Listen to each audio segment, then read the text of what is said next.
Well, thank you very much indeed. I'm very grateful to the organisers of this conference for giving me the opportunity to take part in it, and in particular, given the illustrious array of speakers who are to follow me, for according me the privilege of opening it.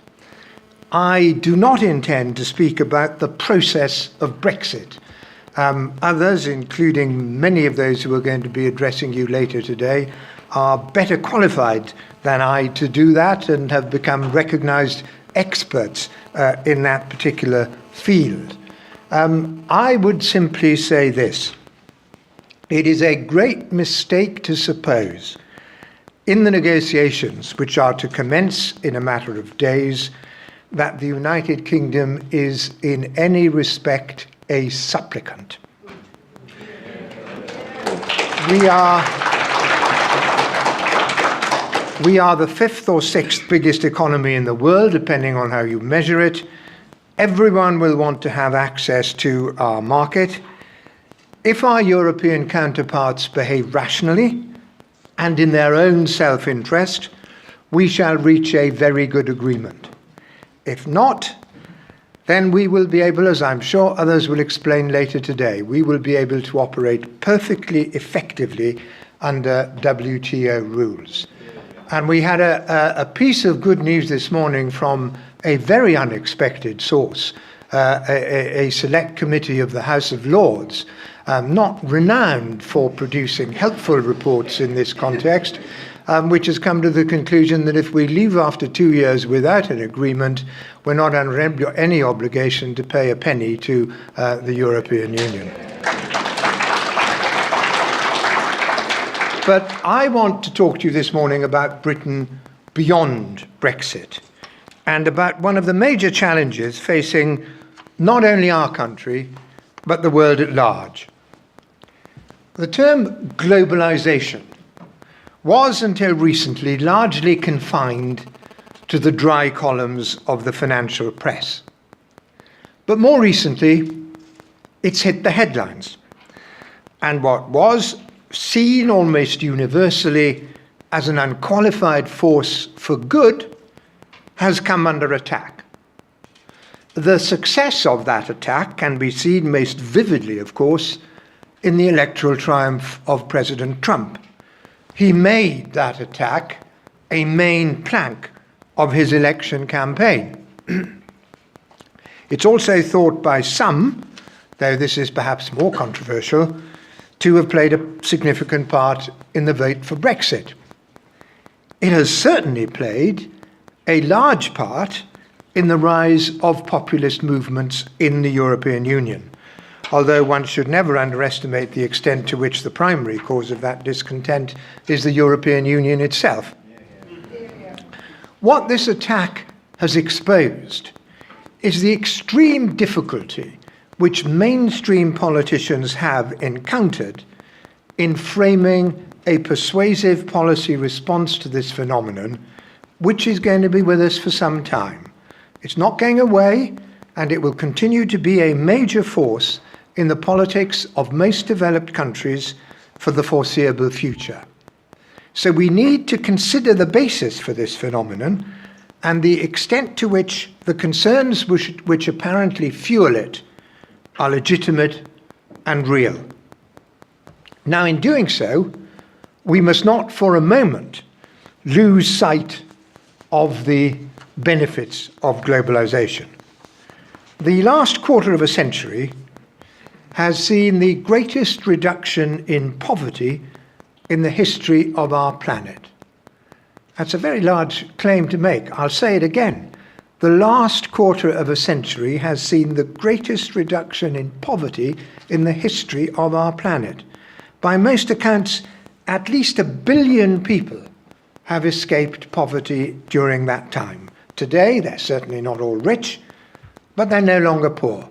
And that is surely something we should all celebrate. These are people who share the planet with us, and their escape from the cruel deprivations of poverty is a huge, huge achievement. And of course, it's not only the poor people in China, India, Indonesia, and elsewhere who have benefited. Consumers in the developed world have benefited hugely from the reduced prices of goods, which are now made much less expensively in countries such as China, Vietnam, and others. These achievements are the result of free trade, free enterprise, and the increase in global interconnection, which has taken place over that period. And it would be the height of folly to put these achievements at risk. And yet it is undeniably true that not everyone has benefited from this process. Many of the goods which are now produced in those countries in the East used to be produced in the United States, in the United Kingdom, and elsewhere in the developed world. And many of the people who used to make them now find themselves with much less well-paid jobs, or, unfortunately, all too often, no jobs at all. As a consequence, they look to the future, both for themselves and for their children, with much less confidence than their forebears did 25 years ago. And they find it no comfort to be told by their political leaders, in effect, that the overall benefits of globalization are such that they just have to grin and bear it. And that is, I believe, the reason why so many people in the developed world have become alienated and resentful and have concluded that the liberal elites, who for the most part form the governments of their countries, have no interest in them or their future. This is obviously very dangerous for democracy, and it is, in my view, what has led to the political consequences of what we've seen, the rise in what is called populism. Now, it's not a term I entirely approve of. Often it seems a populist party attracts that label just because it's beaten or is about to beat or threatens to beat the party, whichever it is, of the person using the term as a denigratory shorthand. But it's undeniably a useful shorthand, and the forces it represents do pose a threat to the established order in many countries. As I've said, mainstream politicians find it very difficult to come up with a convincing response. And in truth, their options, unless they wish to jeopardize the benefits of globalization, are rather limited. In the context of the Brexit debate, the argument that a vote to leave the European Union would enable us to take back control over our destiny had considerable, and in my view, entirely justified appeal. But it does, to some extent, beg the question of what we're going to do with that control when we get it. The most frequently deployed policy response to the challenges that I've described is to emphasize the importance of training and retraining. In a very fast-moving world, the old notion of a job for life has largely disappeared. People have to be prepared to change jobs with a frequency that would have astonished a previous generation. And if they are to succeed in doing this, retraining is obviously crucial. Our government here in the UK has a reasonable record on this, particularly in the emphasis on apprenticeships and particularly adult apprenticeships, though I do sometimes hark back to the merits of the Training and Enterprise Councils, over which I presided as Employment Secretary in the early 1990s. They were one of the many excellent initiatives subsequently vandalized by the Blair government for no other reason than that they didn't invent them. And the record of the UK government on training is certainly vastly superior to that of the United States, which spends notoriously little on training. But of course, there's always scope for an improvement, and an increase in support for adult apprenticeships here would, in my view, be likely to yield a high return. But training only reaps its rewards when there are new jobs to go to. Here again, the United Kingdom record is very good. although again there's no room for complacency. But can anything more be done? Well, yes, I think it can. I'm very grateful for your patience so far, as I'm only too well aware that I haven't yet said anything particularly new. But I think there is one measure which governments could take which would mitigate one of the worst aspects of globalization. It's very well established that the main creators of jobs in modern economies are small and medium-sized businesses. Yet, at least in one important respect, globalization does work against the interests of these firms. It has undoubtedly helped the creation, the growth, and the power of large multinational corporations. These behemoths of the modern global economy use their power to lobby for rules and regulations they want and against those they don't want. They are frequently able to avoid paying tax, and they are ruthless in using their power to suppress competition.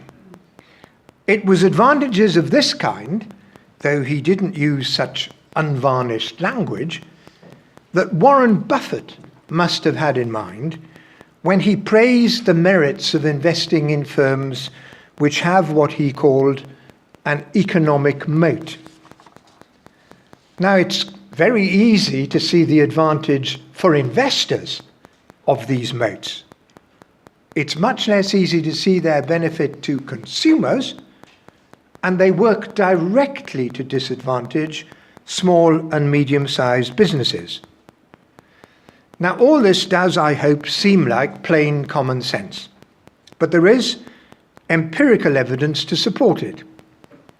A recent study quoted in The Economist showed that the top 10% of firms in the United States achieved a return on capital invested, which increased from more than 3 times that of the median firm in the 1980s to 8 times the median firm today. 8 times. And this is way above any plausible return on capital, and is likely to consist of a large component of rent, super profit, or quasi-monopoly return, however you wish to describe it. And this rent, this super profit, is obtained at the expense of consumers, both because of the higher prices which these firms can command for their products, and because of the barriers which they can erect against competition. These super profits may also have something to do with the fall in the share of wages as a proportion of GDP in the G20 countries of around 10 percentage points over the past 3 decades. Of course, many other factors will have played their part in that, technological change and other aspects of globalization among them. But it's difficult to escape the conclusion that the growth of the global multinational corporation bears some of the responsibility. Now, of course, I'm not saying that all these companies are villains, far from it. But I do think that many of them share the characteristics which I've identified. What's to be done? Of course, to be wholly effective, particularly on matters such as tax, you need international action and cooperation. But there are things which individual countries can do, and one of them is to put in place and enforce a really vigorous competition policy. The competition policy of the United Kingdom has been aligned to that of the European Union. When we leave, we will be masters in our own house in this as in so many other respects. Now, our Competition and Markets Authority already has the power to investigate proposed mergers and to block them where they're against the public interest and are likely to result, and I quote, in a substantial lessening of competition. I think this should be toughened up. Indeed, I would go so far as to argue that prospective partners in a merger above a certain level should be required to show, in addition, that their merger would result in positive advantages to consumers. We are all consumers, all of us. And the best way to assess the national interest is to keep the interests of consumers in the forefront of policy at all times. And of course, a substantial advantage of such a policy change would be to help the small and medium-sized businesses which do so much to create jobs. The Prime Minister has often and eloquently expressed her concern for those who have been left behind. I believe this is a measure which could not only demonstrate that concern in practical terms, but would also have a significant impact in mitigating some of the worst features of globalization without depriving us of its undoubted and considerable benefits. Thank you very much.